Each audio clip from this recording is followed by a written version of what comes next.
Njo zaayo zanze gwe mulabe e Kawempe North Wambogo nagamba Nalukola wampangudde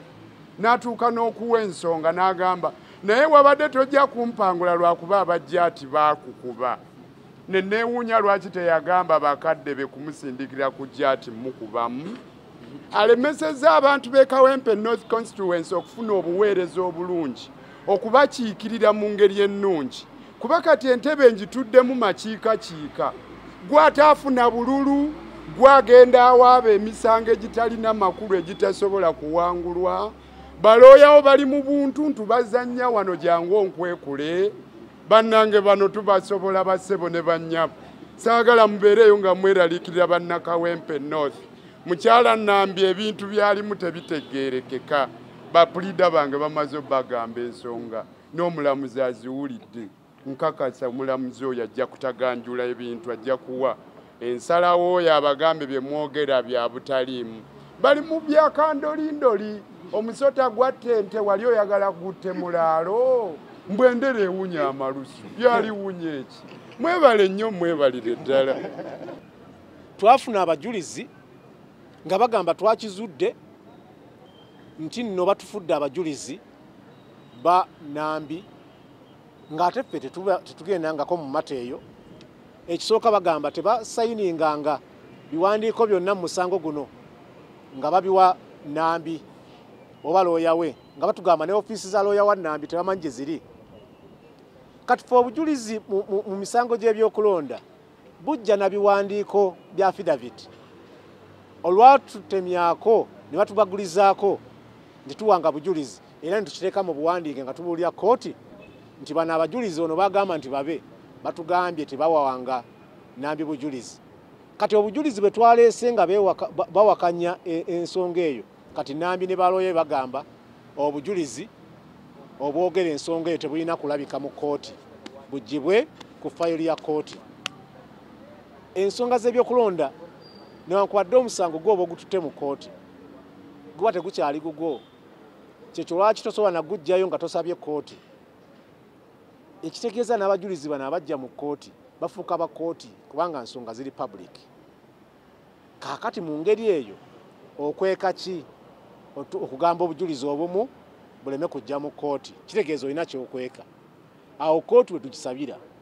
nti etunuulye mu nsonga y'okuba nti nno bano balina obujulizi bwe bakweka mu kifo ky'obugoba kubanga mu mateeka ne Supreme Court yatubuulira nti kooti ey'ensonga z'ebyokulonda ebeera mu kunoonyereza ebeera mu inquiry ebeera investigation kati ate gwe bw'oba otandise okunoonyereza mu investigation yonna ate otandika goba abajulizi nga Nnambi bw'asabye kooti nsubira tekiba kituufu ne mu mbeera zonna kooti bw'erowooza nti waliwo ekitali kituufu era tulina omwaganya ogulaba nti oyo omujulizi ayongera okukola ki okulaga ensonga eyo bw'abanga tewali mbeera ndala emulemesezza kujja mu kooti kuttaanya nsonga ezo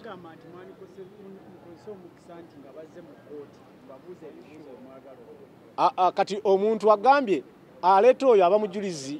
w'oli mu mbeera eyo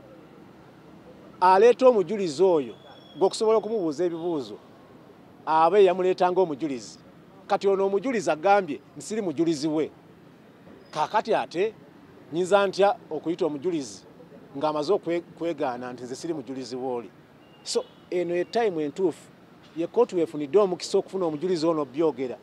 ate tesaanidde mugoba bugobi ntotuwa bujulizi ntoli mujulizi kooti egambe nti totuwa bujulizi obubulya kooti ntoli mujulizi wa muntu yaleeta omusango mu kooti katulinde ku Lwokutaano kooti bwe kitugamba nate tulabe ekiddako kooti ku nkya ya leero tuzzeemu ne tugibuulira nga bwe twagibuulira ku mulundi guli nti Nalukola yagulirira n'okuperereza abajulizi baffe bakyuse obujulizi bwe baatuwa obusapootinga petition ya Nnambi mbu bawe obujulizi obusapootinga defense ye ku petition yaffe kooti tugibuulidde nti enkola eyo ya kiboggwe enkola eyo si ya mu mateeka era kooti zonna ezikira ene high court zagamba dda nti enkola eyo nkyamu ffe tubagamba bwe tumala okubooleka nti ono mujulizi waffe n'oli mujulizi waffe n'oli mujulizi waffe, kye balina okukola kulinda bajulizi abo kujja bababuuze kajjojijjoji w'ebibuuzo yenna gwe baagala, byonna bye baagala okwoleka kkooti bagibyoleke, so si kukwata kirayiro kyakubiri ne bakiteekateeka nga bayita mu lofaamu ya Nalukoola okujja okukiteeka mu kkooti. Okwo kuba kuddiisa kkooti nti omuntu omu akubye ebirayiro bibiri. Ekkooti z'abagamba dda nti omulaba ekirayiro ekisooka kye mukola kulinda mujulizi oyo mumubuuze ebibuuzo, so si kumuteeramu kirayiro kyakubiri. Tuli confident nti kkooti ejja kusalawo ensonga eyo ku Lwokutaano, affidavit ezo ez'okubiri ezijjeko. Batya ne bagamba nti ensonga z'ebyokulonda za inquiry za kunoonyereza, tewali mutawaana, kkooti ejja kunoonyereza. Otegedde, era ekyo tekikuwa beetu kuteekamu kirayiro kyakubiri.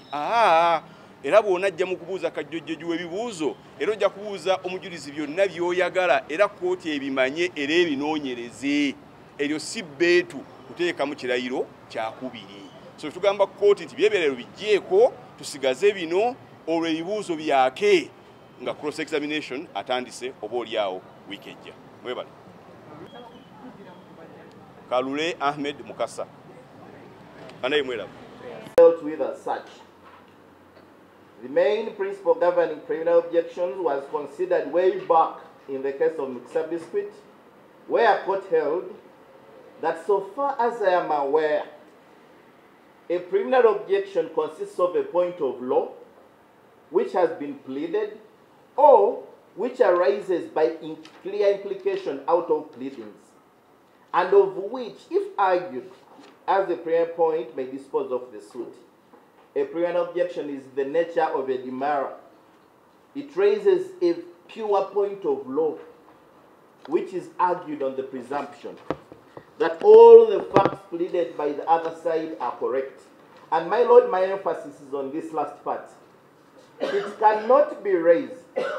if any fact has to be ascertained.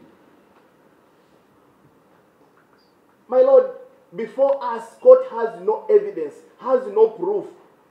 of any tampering, any bribery, any coercion, any inducement of any of the witnesses. So that is a fact that must be ascertained by one person like me, a lawyer, standing and giving evidence from the bar when I'm not a witness, cannot amount to proof before court, because these are very serious allegations that border on professional misconduct. So this authority, which has been consistently cited and is still binding, says it cannot be a PO if there are facts that have to be further ascertained through eliciting of evidence, or if what is sought is in the exercise of judicial